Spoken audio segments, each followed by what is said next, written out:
The invitation to the Metropolitan Children's Hospital annual gala arrived on thick cream cardstock, embossed with gold lettering. An evening of hope, it proclaimed with a dress code notation at the bottom, black tie required. I almost didn't go. These charity galas were always the same, a carefully orchestrated display of wealth and social positioning where the actual charitable cause became secondary to who wore the most expensive gown and which family donated enough money to get their name on a plaque. But this particular gala was different. It was for the Children's Hospital where I'd spent 3 months when I was 8 years old fighting leukemia. The place that had saved my life and inspired my eventual career in biomedical research. So despite my reservations about spending an evening with Dad and his new family, I RSVP'd yes. The relationship with my father had been complicated since my mother died when I was 12. He'd remarried 2 years later to Victoria, a woman who came with her own set of social expectations and 3 children from her previous marriage. Victoria had made it clear from the beginning that she intended to elevate the family's social status, and my quiet, studious nature didn't fit her vision of what a successful family looked like. At 28, I was a senior research scientist at GeneTech Solutions, a biomedical company specializing in pediatric cancer treatments. It was meaningful work that paid well, but it wasn't flashy. I spent my days in laboratories and research facilities, not boardrooms and country clubs. I drove a sensible car, lived in a modest apartment, and owned exactly one cocktail dress that I'd bought 3 years ago for my college roommate's wedding. Victoria found my lifestyle disappointing, and never hesitated to share suggestions about how I could be more successful, meaning more visible, more social, more focused on accumulating the kind of wealth and status that impressed her friends. Dad, to his credit, had initially defended my choices. But over the 6 years since his remarriage, I'd watched him gradually adopt Victoria's values and perspectives. Her children, Michael, 26, who worked in real estate, Jennifer, 24, who was finishing her MBA, and David, 22, who was still in college, had all embraced the competitive social climbing that Victoria encouraged. I had not. Which brought me to Saturday evening standing in front of my closet, trying to figure out how to look appropriately dressed for a $500 per plate charity gala. The black cocktail dress was my only option. It was simple, elegant, and bought at a department store rather than a designer boutique. I paired it with modest heels and the pearl necklace my mother had left me. In the mirror, I looked presentable but unremarkable, exactly what I'd intended. What my family didn't know was that my modest lifestyle was deliberate choice, not a financial limitation. 3 years ago, I developed a breakthrough treatment protocol for pediatric leukemia that had attracted the attention of several major pharmaceutical companies. After a bidding war that lasted 6 months, I'd licensed my research to Biopharm Industries for $47 million upfront plus royalties on future sales. The money had been life-changing, but I'd been extremely careful about how I used it. I'd invested the majority through a private wealth management firm, donated substantial amounts to medical research foundations, and continued living modestly while I figured out how to handle sudden wealth responsibly. I'd kept the financial windfall private for several reasons. The medical research community could be competitive, and I didn't want colleagues treating me differently because of money. My family had a tendency to treat any success as a group achievement rather than an individual accomplishment. And honestly, I'd learned that people's attitudes toward you change dramatically when they know you're wealthy. But there was another reason I'd kept quiet about the money, one that was more personal and more complicated. 6 months after licensing my research, I'd approached the Metropolitan Children's Hospital about funding a new pediatric oncology wing. I'd worked with their development team to design a state-of-the-art facility that would provide the kind of compassionate, cutting-edge care that had saved my life 20 years earlier. The donation was $10 million, structured through a foundation I'd established specifically for medical research funding. I'd requested complete anonymity, not wanting the attention that came with being a major donor. For 3 years I'd watched as the new wing was designed, built, and equipped with the latest technology. I'd attended construction updates and equipment installations, always in my capacity as a research consultant, rather than as the donor. The wing was scheduled to open next month, and tonight's gala was meant to celebrate its completion and thank the anonymous donor who had made it possible. I arrived at the Metropolitan Club at 7 p.m., valet parking my modest Honda Civic behind a line of luxury vehicles. The contrast was stark: BMWs, Mercedes and Porsches gleaming under the valet lights, while my 5-year-old Honda looked like it belonged in a different postal code. Inside, the ballroom was decorated in silver and gold, with elegant floral arrangements and soft lighting that made everything look expensive and sophisticated. I found the registration table and picked up my name tag, then looked around for my family's table. Dad was easy to spot, tall, distinguished, and wearing the kind of perfectly tailored tuxedo that announced serious money. Victoria stood beside him in a stunning emerald gown that probably cost more than most people's monthly rent, her diamond necklace catching the light with every movement. Her children were arranged around them like a perfectly styled family portrait. I approached their table, and Victoria's smile was the kind that managed to be welcoming and condescending simultaneously. "Claire, darling, you made it." She air-kissed me in the way that never actually made contact. "Don't you look nice?" Nice. The word carried just enough emphasis to make it clear that nice was several steps below what she'd hoped for. "Thank you, Victoria. You look beautiful. This old thing." She touched her necklace casually. "It was Robert's anniversary gift. 20 carats, you know." Dad hugged me warmly, but I could see him taking in my appearance with the kind of assessment that Victoria had trained him to make. "Claire, sweetheart, you look lovely. Though." He glanced at Victoria, then back at me. "Maybe next time we could go shopping together? Victoria knows some wonderful boutiques." The implication was clear. My appearance was adequate but could be improved with proper guidance and more expensive clothes. Michael and Jennifer greeted me politely, both of them looking perfectly at home in this world of wealth and social positioning. David, still young enough to be relatively uncorrupted by Victoria's values, gave me a genuine smile and asked about my work. "Still curing cancer?" he asked with the kind of earnest respect that reminded me why I'd always liked him. "Working on it," I said simply.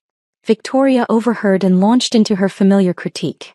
"Claire does important work, of course, but I keep telling her she should think about the business side of medicine. There's so much more money in administration or pharmaceutical sales." "I'm happy with research," I said. "But darling, you could be making so much more money. Look at Michael, he's doing wonderfully in real estate, already making 6 figures. Michael beamed under his stepmother's praise. "Actually, I just closed a deal that'll put me well into 6 figures this year." "That's wonderful," I said and meant it. Michael worked hard and deserved his success. "What about you, Claire?" Jennifer asked. "What's your salary like in research?" It was a rude question but typical for this family. Everything came back to money and status.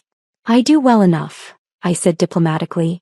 Victoria's expression suggested that well enough was not nearly well enough. As we took our seats for dinner, I found myself positioned between David and a stranger, while Victoria arranged her biological children closer to Dad and the center of conversation. The seating arrangement was subtle but clear. I was family, but barely. Dinner was the usual charity gala fare, elegantly prepared food that cost more for presentation than taste, accompanied by speeches about the importance of philanthropic giving and community support. The hospital's CEO spoke about the new pediatric oncology wing, describing it as a magnificent facility made possible by extraordinary generosity. "We are so grateful," he continued, "to all our donors, but especially to the anonymous benefactor whose $10 million gift made this dream a reality." The room erupted in appreciative applause. At our table, Victoria leaned toward Dad. $10 million, she whispered admiringly. "Can you imagine having that kind of money to give away?" Dad nodded. "That's the kind of philanthropy that really makes a difference. Real money, real impact." I sipped my wine and said nothing. As dessert was being served, Dad leaned across the table toward me, his voice low but carrying clearly to the rest of our group. "You're embarrassing the family name," he whispered, but loud enough that nearby tables could hear. "Couldn't you dress better?" I felt heat rise in my cheeks, the familiar sting of public criticism that Dad had never quite learned to avoid. Victoria nodded approvingly, adjusting her diamond necklace in a gesture that seemed designed to emphasize the contrast between her obvious wealth and my apparent modesty. "Claire, darling," she added in a stage whisper, "presentation is so important at events like this. People notice these things." Several people at neighboring tables had turned to look at our conversation, their expressions ranging from curious to embarrassed on my behalf. "I'm appropriately dressed," I said quietly. "Appropriate, yes," Dad continued, his voice still carrying more widely than he seemed to realize. "But this is about representing the family. The Hendersons are here, the Williamsons, the Carrutherses. These are important social connections, and when you look like..." He gestured vaguely at my outfit. "Like what, Dad?" "Like you don't belong here. Like you can't afford to belong here." The words hung in the air, and I could see people at surrounding tables pretending not to listen while obviously fascinated by the family drama unfolding in front of them. Victoria's children looked uncomfortable but didn't defend me. David appeared genuinely upset by his stepfather's criticism, but he was young and didn't have the social confidence to challenge Dad publicly. I was about to respond when the master of ceremonies returned to the podium. "Ladies and gentlemen, if I could have your attention for one final announcement." The room quieted, conversations fading as guests turned toward the stage. As I mentioned earlier, our new pediatric oncology wing was made possible by an extraordinary $10 million donation from an anonymous benefactor. For 3 years, this generous individual has preferred to remain unnamed, but tonight, they have agreed to reveal themselves and share a few words about why this cause is so important to them. My heart started racing. This wasn't part of the plan. I'd specifically requested complete anonymity, with no expectation of public recognition. Then the host announced, "Our anonymous $10 million donor has agreed to reveal themselves tonight." Dad had been taking a sip of wine when the announcement began, and at the mention of the donor reveal he nearly choked, wine going down wrong as he processed what he was hearing. Victoria's eyes lit up with excitement, clearly thrilled at the prospect of discovering which of their social circle was wealthy enough to make such a donation. "Ladies and gentlemen," the MC continued, "please join me in welcoming Dr. Claire Morrison, whose groundbreaking research in pediatric leukemia treatment and extraordinary generosity have made tonight's celebration possible." The room erupted in applause, but at our table, complete silence. Dad's wine glass was frozen halfway to his mouth, his eyes wide with shock. Victoria's expression had shifted from excited anticipation to complete bewilderment. Michael and Jennifer were staring at me like I'd suddenly sprouted wings. Only David was smiling, clapping enthusiastically as he realized what had just happened. I stood slowly, my legs unsteady, and made my way to the podium. The applause continued, growing stronger as people realized the magnitude of what they'd just learned. At the microphone, I looked out at a room full of faces. Some surprised, some impressed, some calculating what this revelation meant for their own social positioning. "Thank you," I began, my voice steadier than I'd expected. "This is unexpected. I had planned to remain anonymous." Gentle laughter from the audience. 20 years ago, I was a patient in the old pediatric oncology ward at Metropolitan Children's Hospital. I was 8 years old, fighting leukemia and terrified. The room had gone completely quiet. The doctors and nurses in that ward saved my life, but more than that, they showed me what compassion looked like. They treated me not just as a patient, but as a whole person worthy of dignity and hope. I paused, finding Dad's face in the crowd. He was still staring at me in shock. That experience inspired me to pursue medical research. Everything I've accomplished professionally stems from wanting to give other children the same chance at life that I received. More applause, warmer now. The new pediatric oncology wing represents the kind of care every child deserves, cutting-edge medical technology combined with an environment designed for healing and hope. It's not just about treating disease. It's about preserving childhood and supporting families during the most difficult time in their lives. I looked directly at my table where Victoria was still processing the revelation. This donation represents the best use I could imagine for money I've been fortunate enough to earn. Medical research has been very good to me, and I believe in using that success to create opportunities for others. As I returned to my seat, the applause was thunderous. People were standing, clapping enthusiastically, and I could see phones being pulled out as news of the revelation began spreading on social media. At our table, the silence was deafening. Dad was the first to find his voice. "Claire, $10 million. How did you?" "I licensed my research to Biopharm Industries 3 years ago," I said simply. "Pediatric leukemia treatment protocols." It was a significant deal. Victoria's mouth was opening and closing without sound. Finally, she managed, "You've had $10 million for 3 years?" "I've had more than that. The licensing deal was $47 million upfront, plus royalties." Michael's champagne glass slipped from his hand, shattering on the floor. "47 million? Jennifer whispered. "Plus ongoing royalties from treatment sales. It's been quite successful." Dad looked around the table, then back at me. "Claire, why didn't you tell us?" "When? During the conversations where you criticized my career choices? During the family dinners where Victoria explained how I could be more successful if I just focused on making money instead of wasting time on research?" Victoria finally found her voice. "But darling, if we'd known." "If you'd known what?" That you didn't need to be embarrassed by my modest lifestyle? That you didn't need to criticize my appearance at charity galas? That the family name wasn't actually being damaged by my choice to live quietly while working in medical research. The surrounding tables had gone quiet again, clearly listening to our family conversation with fascination. Dad's face had gone pale. Claire, I had no idea. The things I said tonight. The things you said tonight reflect what you actually think about me, Dad. The only thing that's changed is your knowledge of my bank account balance. Victoria was rapidly recalculating social dynamics. Well, of course we're proud of you, sweetheart. We always knew you were special. Did you? Because 20 minutes ago, Dad was telling me I was embarrassing the family name with my appearance. You were suggesting I needed to dress better to represent the family properly. People at neighboring tables weren't even pretending not to listen anymore. Our family drama had become dinner theater for half the ballroom. That was before we understood. Victoria began. Before you understood that I could afford better clothes? That I chose to dress modestly rather than being forced to by financial limitations. David finally spoke up. Claire, this is incredible. You've literally saved children's lives and funded an entire hospital wing. That's amazing. Thank you, David. But why did you keep it secret? Michael asked. I mean, this is incredible success. Why not share it with family?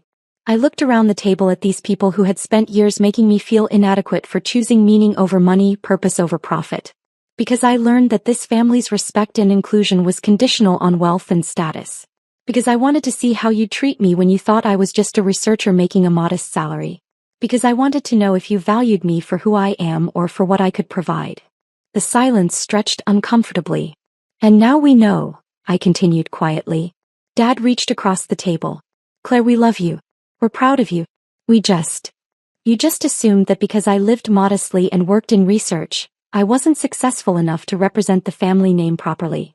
We made mistakes, Victoria said, her voice smaller than I'd ever heard it. You made choices. You chose to criticize instead of support. You chose to assume instead of ask. You chose to value appearance over substance. I stood up from the table. Where are you going? Dad asked. Home. I've accomplished what I came here to do, support the hospital and the new wing. The social networking portion of the evening doesn't really interest me. As I walked away from the table, I could hear urgent whispered conversations breaking out behind me. My revelation had shifted every social dynamic in the room, and people were rapidly adjusting their understanding of who I was and what my presence at future events might mean. My phone was already buzzing with notifications, news outlets picking up the story, medical research colleagues congratulating me, and several text messages from people at the gala who suddenly wanted to connect. In the valet line, I handed over my ticket and waited for my Honda Civic, smiling at the thought of driving away from this display of wealth and status in my sensible, practical car. The valet looked confused when he brought the Honda to the front of the line, clearly expecting someone who'd just announced a $10 million donation to be driving something more expensive. This is yours, ma'am? He asked politely. Yes, it is. It's just, after your speech.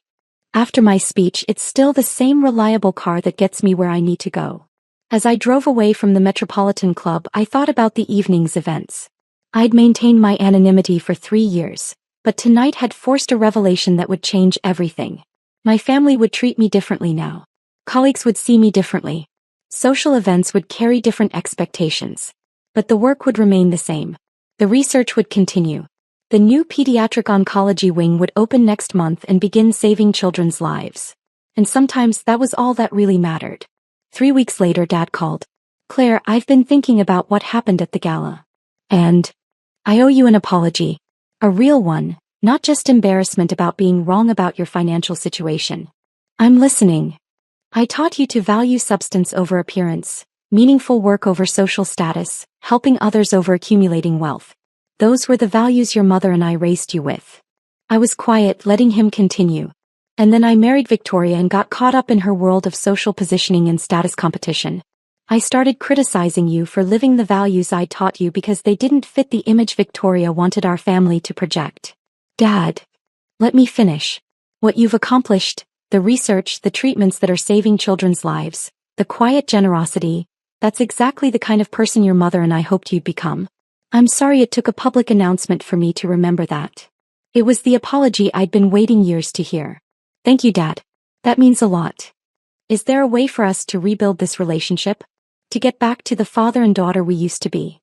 I thought about it for a moment. Yes, but it means choosing family over social status. It means valuing who I am over what I can provide. And it means recognizing that success looks different for different people. I can do that. Even if Victoria disagrees? A long pause. Claire, you're my daughter. You'll always be more important than anyone else's opinion of what our family should look like. It was a start. 6 months later, I attended the opening ceremony for the new pediatric oncology wing. This time I wore a beautiful dress that cost more than my car. Not because I cared about appearances, but because the occasion deserved celebration. Dad and Victoria were there, along with dozens of families whose children would benefit from the new facility. David had brought his girlfriend, who turned out to be a pediatric nursing student. As we toured the bright, cheerful rooms designed specifically for young patients, I watched Dad talking with other parents, learning about their experiences and listening to their stories. You know, he said to me as we stood in the new family lounge, I'm starting to understand what real success looks like. What's that? Using your gifts to make life better for people who need help. Building something that matters more than profit margins or social status. He gestured around the beautiful space, where children would receive life-saving care in an environment designed for hope and healing. This is success, Claire.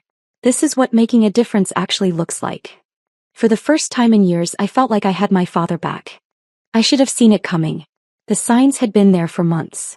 The way my husband Derek started taking every phone call from his mother in private, the way he'd grown increasingly critical of everything I did around the house, the way he'd begun treating me more like a roommate than a wife.